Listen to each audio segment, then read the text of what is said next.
मैं कर लूँगा विश्वास रखो, निज अंतर मन में आस रखो, जैसा भी हो पर अपना हो, छोटा ही सही प्रयास रखो। Hello, good morning, this is Ray and welcome back to the new video. I hope you all are doing great. So पिछले वीडियो में मैंने अपने पोहे बनाने की रेसिपी शेयर की, तो मुझे बहुत सारे कमेंट आए। जैसे किसी ने कमेंट किया कि बहुत दिन हो गए पोहा खाए, और किसी ने मेरे को बताया कि पोहे में मूंगफली ऐड करो तो वो बेटर होता है। यकीन मानो ये मेरे को पता था, बट कभी कभी कुछ चीज़ें पता होती हैं बट हमें वो चीज़ याद नहीं रहती। मम्मी पोहे में नमकीन डालती थी, लेकिन मैं ये बात भूल चुकी थी और मूंगफली मेरे पास रखी थी। तो देखो, मैंने तुम्हारे बताई हुई आइडिया पे अमल किया और आज अपने पोहे में मूंगफली मिलाया।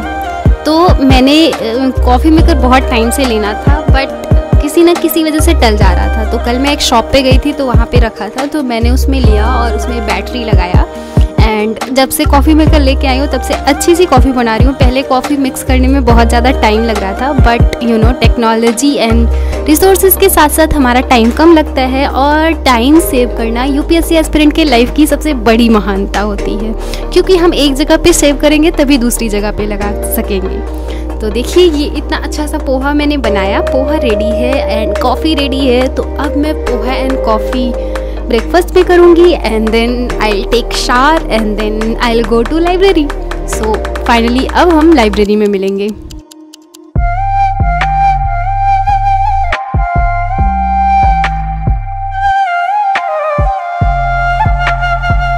तो मैं अभी आ गई हूँ लाइब्रेरी, और जैसा कि मैंने बताया, मेरे को ऐसा लगता है कि ये लाइफ है एंड लाइफ में हम मेरे को जहाँ तक अभी समझ में आया है कि अगर हम ये चीज़ मान लें कि लाइफ में pain is permanent and happiness और satisfaction is very temporary, I think for all of us for now.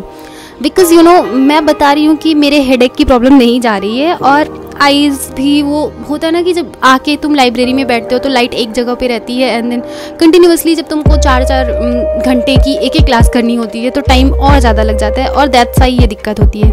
तो मेरे पास वाइट कलर की हैंकी होती है। पहले मैं टावल रखती थी अपना, तो वो टावल ऐसे सर पे लगा लेती थी।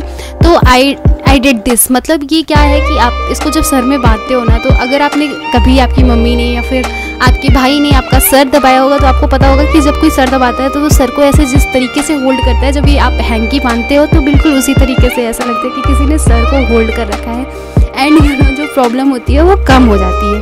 तो ये आइडिया मेरे को बहुत अच्छा लगा है। तो फिर मैं ऐसे ही इसको सर पे बांध के तो अपनी पढ़ाई कंटिन्यू कर रही हूँ। क्लास कर रही हूँ, वही पॉलिटी की क्लास है आज, तो पॉलिटी की क्लास कर रही हूँ। और आज बहुत खुश भी हूँ बिकॉज़ मतलब मैं बताती हूँ आप लोगों को कि देखो, दो सैटरडे संडे को कुछ को कॉल, कभी कभी सैटरडे को मिलता है तो कभी कभी संडे को कुछ को फ़ोन मिलता है, वो भी 5 मिनट के लिए कॉल करने को। तो पिछले एक दिन सैटरडे एंड एक दिन संडे, क्योंकि मैं लाइब्रेरी आती हूँ तो फ़ोन हमेशा म्यूट पे या फिर वाइब्रेशन पे रहता है। तो जब रूम पे जाती हूँ तो मैं उसको ऑन करना भूल जाती हूँ, मतलब म्यूट से हटाना भूल जाती हूँ। एंड कुसु का कॉल एक दिन सैटरडे को आया, 1 वीक बिफोर सैटरडे को आया, एंड मैंने देखा तो कॉल आके जा चुका था। एंड फिर आई वॉज लाइक कि मैं वेट कर रही थी एंड कि मतलब जल्दी से अगला सैटरडे आया। एंड देन अगले सैटरडे को भी उसका कॉल आया और मैं संजोग से उस दिन भी नहीं पिक कर पाई। तो मैं कल रात में सोने से पहले अपना फ़ोन एकदम ऑन करके रखा था। तो आज मेरी 6 बजे आँख खुली, क्योंकि वो लोग 4 ही बजे जग जाते हैं, तो इस वजह से कभी कभी बहुत जल्दी 5 बजे के लगभग भी फ़ोन आ जाता है। तो जब मेरी 6 बजे आँख खुली तो मैं सबसे पहले फ़ोन चेक की कि कहीं उसका फ़ोन तो नहीं आया। Then I saw that phone तो नहीं आया था। फिर मेरे को थोड़ा सा ऐसा उदास सा फील हुआ, बिकॉज़ मेरे को बात करनी थी और 2 हफ्ते से बात नहीं हो पा रही थी। तो फिर मैं ऑलमोस्ट 7 बजे तक, मतलब 6-6:30 बजे से बस ऐसे लेटी थी, उठ नहीं रही थी। बट फिर मैं 7 बजे उठी एंड अपने डेली का वही उठो, ब्रश करो, ये वो, तो मैं वही सब कर रही थी। एंड देन 8 बजे उसका कॉल आता है एंड आई वॉज, मतलब मैं बहुत खुश हुई और कॉल पिक करी। 5 मिनट का फ़ोन मिलता है तो मैं उसको समझ ही नहीं पाती क्या पूछूँ, क्या ना पूछूँ, क्या बताऊँ, बिकॉज़ वो अभी भी बहुत ऐसे बेबी जैसा है एंड उसको खाने का बहुत ऐसे खाना उसको अच्छा चाहिए होता है, ये वो। तो मेरा बस यही रहता है कि कैसा चल रहा है वहाँ पे, अच्छे से करना, अच्छे से पढ़ना एंड खाने का ध्यान रखना। एंड यकीन मानो कि वो मेरे से छोटा है, बट वो कभी नहीं बताएगा अपनी प्रॉब्लम मेरे को ऐसे फ़ोन पे कि मेरे साथ ये दिक्कत हो रही है, वो दिक्कत हो रही है। बट तो फिर मैंने बात की उससे, और सही बताऊँ 5 मिनट के लिए कॉल आता है तो मेरे को समझ ही नहीं आता मैं उससे क्या पूछूँ। तो मैं बस उसको अपनी बातें बता दी हूँ, हाँ everything is going fine and all, तुम अपना ध्यान रखना, खाने पीने का ध्यान रखना, खाना पीना खूब खाना, खूब अच्छे से बॉडी बना के आना। एंड देन वो मेरे को सिर्फ एक लाइन बोलता है कि यहाँ पे तो बॉडी नहीं बन सकती, इतना ज़्यादा काम रहता है। तो फिर मेरे को ऐसे थोड़ा बुरा भी लगता है। और क्लास करने के बाद 4 बजे के ऑलमोस्ट मैं थोड़ा सा ब्रेक लेती हूँ और कुछ रूम से बना के लाई रहती हूँ नाश्ते के लिए। तो फिर मैं जाती हूँ, चाय लेके आती हूँ, एंड देन फिर चाय के साथ वो नाश्ता बैठ के किया जाता है। मैं और मेरी दोस्त हम लोग बैठ के आराम से खाते हैं, और बहुत सारी मतलब हम लोग 15-20 मिनट का ब्रेक लेते हैं आई थिंक, और वो 15-20 मिनट के ब्रेक में हम लोग बहुत सारी बातें करते हैं। लाइक कौन सा, मतलब मैंने बहुत बार ये मेंशन किया है और लिटरली बस यही बातें होती है। लाइक कौन सा टीचर कैसा पढ़ा रहा है, किस टीचर ने क्या अच्छा पॉइंट बताया। कुछ ऐसे भी होता है कि हम लोग टीचर्स की ऐसे थोड़ा गॉसिप भी करते हैं कि लाइक कुछ अननेसेसरी पॉइंट लिखा रहे हैं, अननेसेसरी पॉइंट नहीं होना चाहिए ये वो।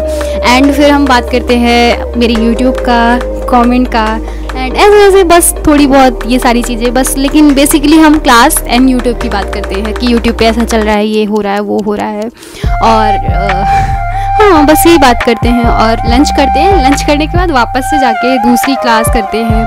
एंड देन फिर आंसर राइटिंग का भी थोड़ा बहुत प्रैक्टिस होता है, मतलब एक आंसर राइटिंग अभी तो मैं एक ही लिख रही हूँ।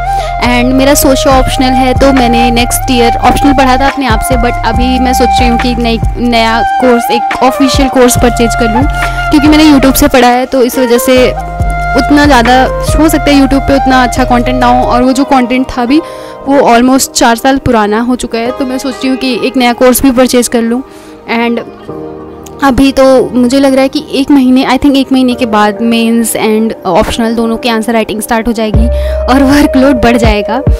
तो आप लोग कमेंट में बताओ कि कैसी चल रही है ज़िंदगी, क्या पढ़ रहे हो इस टाइम, मतलब यूपीएससी के लिए प्रिपरेशन कर रहे हो या फिर किसी और एग्ज़ाम के लिए, और कैसी चल रही है ज़िंदगी। मतलब अगर यूपीएससी के लिए कर रहे हो तो क्या पढ़ रहे हो, जीएस या ऑप्शनल, या फिर कौन सा सब्जेक्ट पढ़ रहे हो, या फिर कौन सा सब्जेक्ट टफ लगता है यार। Do let me know in the comment section. हाँ कमेंट सेक्शन में बताओ जो भी है। एंड एक और बात कहनी थी कि देखो जो कमेंट सेक्शन होता है वो कमेंट सेक्शन ओपन होता है, मतलब बेसिकली अगर तुम चीज़ें पसंद कर रहे हो तो तुम उसमें अच्छा कमेंट कर सकते हो, अगर किसी को नहीं पसंद आ रही है तो वो बुरा कमेंट भी कर सकता है। बुरा एक ऐसा होता है कि मेरे को ऐसा लगता है कि जो अच्छा खासा मतलब एक अच्छे माइंड का जो बच्चा या फिर लड़का या लड़की है वो अगर कमेंट करेगा तो वो अगर उसको कुछ चीज़ ख़राब लग रही है तो उसको एक बोलने का सेंस होता है, लाइक कि आप ऐसा कर सकते हो, ये ऐसे सही नहीं है। And there are so many people कि जिनको कुछ चीज़ें ब्लॉग में या वीडियो में ख़राब लगती है तो वो मेरे को बताते हैं बहुत अच्छे तरीके से। बट मैं ये बोलना चाहती हूँ कि अगर कोई ऐसा अच्छा कमेंट नहीं कर रहा है तो आप लोग प्लीज़, मतलब मैंने देखा है 1-2 कमेंट में, तो आप उसको रिप्लाई करने मत जाओ, बिल्कुल भी उससे झगड़ा वगड़ा मत करो, क्योंकि मैं नहीं चाहती कि आपका मूड ख़राब हो किसी वजह से। क्योंकि मैंने हमेशा ये बात कही है कि अगर अच्छे कमेंट आते हैं तो लिटरली बहुत अच्छा लगता है, लेकिन अगर बुरे कमेंट आते हैं तो ऐसा नहीं है कि फ़र्क नहीं पड़ता, फ़र्क पड़ता है, ऑब्वियस सी बात है। अगर अच्छी चीज़ से अच्छा लगता है तो बुरी चीज़ से बुरा भी लगता है। तो मैं सिर्फ इतना चाहती हूँ, मैं बहुत बार ऐसा ट्राई करती हूँ कि मैं उसको रिप्लाई ना करूँ, बिकॉज मैं जानती हूँ उनकी सिक मेंटालिटी है। तो मैं ये चाहूँगी कि प्लीज़ उनके कमेंट का रिप्लाई मत करो, जो भी बोल रहा है उसको बोलने दो, let's leave them on their own mind. क्योंकि मेरे को पता है अगर आप कुछ उसको कमेंट बैक करोगे एंड देन फिर वो आपको कुछ बोलेगा तो आपको भी बुरा लगेगा, और फिर ऐसे मुझे नहीं चाहिए, मतलब कि मेरे चैनल पे बेसिकली एक ऐसा कमेंट वाला वॉर सेक्शन बन जाए, because I want piece and मैं चाहती हूँ कि सबकी ज़िंदगी में थोड़ा बहुत शांति रहे।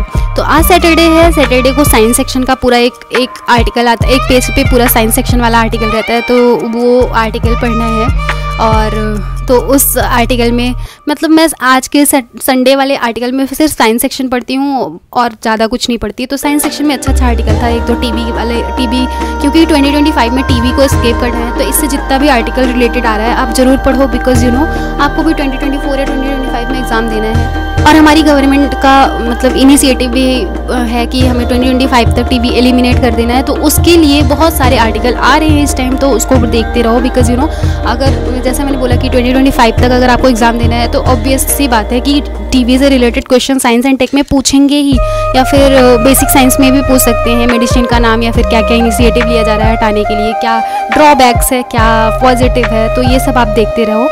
एंड बस यही है। और फिर शाम हो गई, मैंने बताया ना नई चीज़ें आती है तो उसके साथ एक्सप्लोर करने में बहुत अच्छा लगता है, तो मैं वापस आके फिर से कॉफ़ी बनाई और अब बैठ के कॉफ़ी पीऊँगी। और आज मेरा कुछ अच्छा खाने का मन कर रहा है, बेसिकली बहुत ऐसे थोड़ा कुछ घर के जैसा खाने का मन कर रहा है, तो मैंने डिसाइड किया कि मैं बनाऊँगी पनीर का पराठा। तो अभी तो मेरे को रेसिपी पता नहीं है, बट किसी ने मेरे को ऐसा बताया है कि ऐसे बना सकते हो। बिकॉज़ मम्मी तो मेरी उसको पनीर को बाकायदा वो जैसे आलू की स्टफिंग बनाई जाती है वैसे टाइप का करके बनाती थी, बट मेरे को किसी ने सजेस्ट किया कि ऐसे बना सकते हैं। देन आई एम ट्राइंग, तो अब मैं इसको ट्राई कर रही हूँ और बताऊँगी आपको कैसा बना है उसके बाद। सो यही सब मैंने काम किया आज के लिए। Thank you for watching the video, I hope you liked it. और मेरे को कमेंट में बताओ और क्या क्या चाहिए आप लोगों को, कैसा ब्लॉग चाहिए। सो पराठा अच्छा बना था, बस that's it. Thank you, bye bye, good night. पढ़ते रहिए।